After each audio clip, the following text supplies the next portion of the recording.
Antropología jurídica. Sociedades, conflictos, cultura y derecho desde una perspectiva antropológica.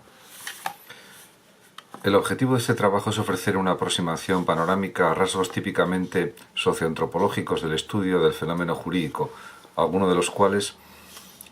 se encontrarán naturalmente también en otras disciplinas sociales. En el primer apartado se presentan algunos aportes al estudio de la esfera de lo jurídico que se desprenden de diferentes momentos del desarrollo de la teoría antropológica. En el siguiente apartado se profundizan algunos de estos aspectos y se complementan con otros más generales, siempre con la misma intención de introducir al estudio sociocientífico del derecho desde la perspectiva antropológica. Sin embargo, dejando de lado las variantes concretas, las cuales se entrelazan de maneras cambiantes con diferentes corrientes sociológicas, jurídicas y filosóficas, por lo que no se puede hablar en sentido estricto de un enfoque antropológico jurídico único. El tercer apartado intenta aprovechar para el estudio del derecho dos conceptos tradicionalmente centrales en la ciencia antropológica, a saber, conflicto y cultura.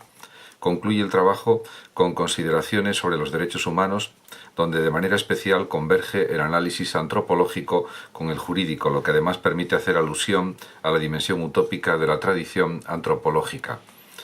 Colegas antropólogos podrán leer las páginas siguientes a modo de recordatorio o de explicitación y profundización de temas generalmente poco tratados en los programas de estudio en antropología social, etnología, bioantropología, etnohistoria y lingüística antropológica, y al mismo tiempo como una propuesta de activar el potencial de nuestra particular tradición disciplinaria para el estudio de lo jurídico. Para juristas, este texto puede servir como introducción a una visión antropológica del campo del derecho a través de la exhibición de elementos clave con los que sucesivamente lo han abordado diversas corrientes de las ciencias antropológicas. Algunos aspectos histórico-teóricos de la antropología del derecho. Áreas de contacto entre antropólogos y juristas en el siglo XIX noratlántico.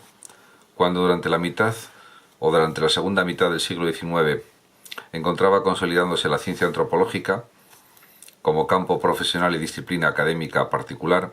sus relaciones con el campo de la jurisprudencia eran muy estrechas. Una causa de esto radicaba en que los abogados constituían, junto con los médicos, uno de los grupos profesionales más numerosos, de los cuales surgían los primeros especialistas en antropología.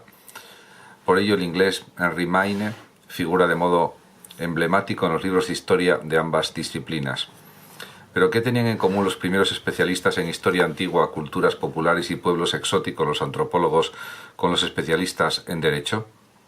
Por una parte, en aquel tiempo, un estudiante universitario europeo común del derecho solía estar familiarizado desde sus estudios de bachillerato con el latín y a través de esta lengua con la civilización romana, y muchas veces también a través del conocimiento del griego con la antigüedad clásica de aquel país. O sea,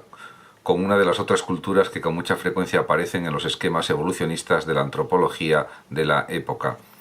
La fuerte influencia de la llamada escuela histórica del derecho reforzaba la atención a las raíces romanas del derecho moderno y sus transformaciones. En algunos casos la dinámica propia del enfoque comparativo y en otros la misma expansión colonial llevaba a los especialistas en derecho a ocuparse de los aspectos legales en pueblos no europeos.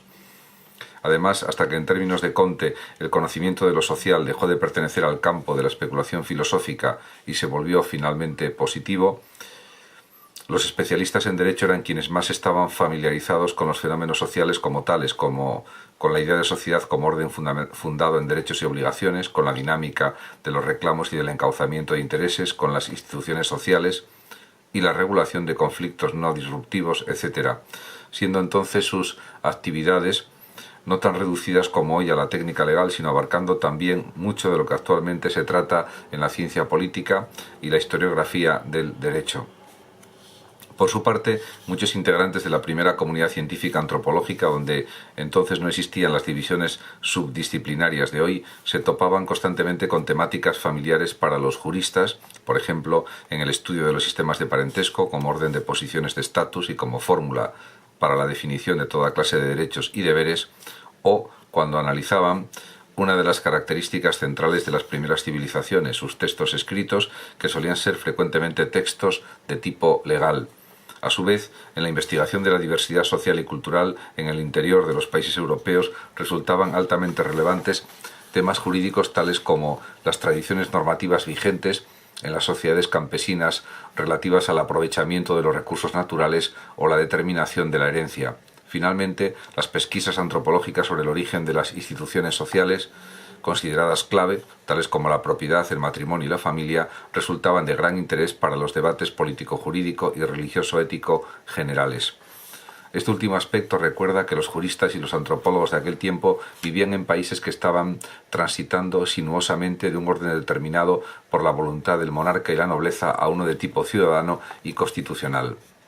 La normatividad unitaria era el proyecto identitario de la burguesía en proceso de consolidación, resultando una idea uniforme de nación. Así se combinaban y reforzaban mutuamente la noción y la acción de los mecanismos creados para reducir la diversidad sociocultural realmente existente, por ejemplo, en cuanto a lengua y derecho, y la búsqueda del espíritu nacional considerado de modo romántico como esencia inmutable de un pueblo que se revelaba también en su tradición jurídica que lo distinguía de sus vecinos y rivales.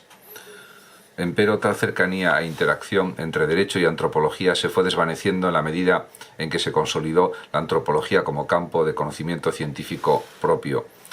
El aislamiento mutuo se produjo también a causa del aumento vertiginoso de la información sobre la diversidad cultural en los territorios coloniales, en el interior de los países europeos y en la historia antigua de la humanidad. Además, este distanciamiento fue fruto de la especialización del conocimiento científico en todas sus áreas. En la actualidad mexicana, la lejanía entre las dos disciplinas se expresa asimismo en que en las carreras universitarias de antropología el tema de la ley suele ser inexistente y en que en las carreras de leyes no se suele atender sistemáticamente ni el derecho consuetudinario ni los sistemas y costumbres legales indígenas.